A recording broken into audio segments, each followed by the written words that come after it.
আসসালামু আলাইকুম সম্মানিত ফেসবুক বন্ধুরা, আপনারা দেখছেন আমাদের মাঝে এসে উপস্থিত হয়েছেন এই গণজাগরণের কবি, নিখিলের কবি, বাংলাদেশের কবি আব্দুল কুদ্দুস। আজকে উনি দেখি নতুন কি নিয়ে আসছেন।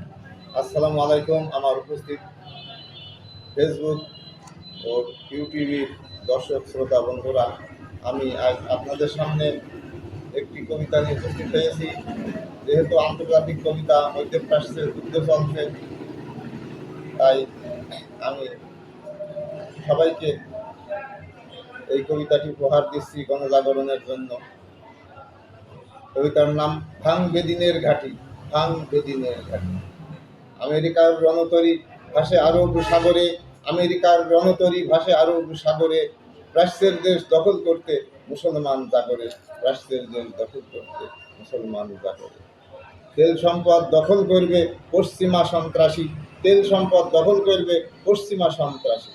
রণাঙ্গনে এগিয়ে চলো ইউরেশিয়াবাসী, রণাঙ্গনে এগিয়ে চলো ইউরেশিয়াবাসী। একযোগে হামলা চালাও ডুবাও রণতরী, একযোগে হামলা চালাও ডুবাও রণতরী। ইসরায়েলের সঙ্গে সঙ্গ দ্বারা, ইরানের সঙ্গে সঙ্গ দ্বারা, হাতে অস্ত্র ধরি, হাতে অস্ত্র ধরি। ভাই বাঁচলে নিজে বাঁচব, মুক্ত হবে মাটি, ভাই বাঁচলে নিজে বাঁচব, মুক্ত হবে মাটি। ওই মরুর মাটি রাখবো খাঁটি, ভাঙবে দিনের ঘাটি, মরুর মাটি রাখতে খাঁটি, ভাঙবে দিনের ঘাটি, ভাঙবে দিনের ঘাটি, ভাঙবে দিনের ঘাটি, ভাঙবে দিনের ঘাটি। আলহামদুলিল্লাহ।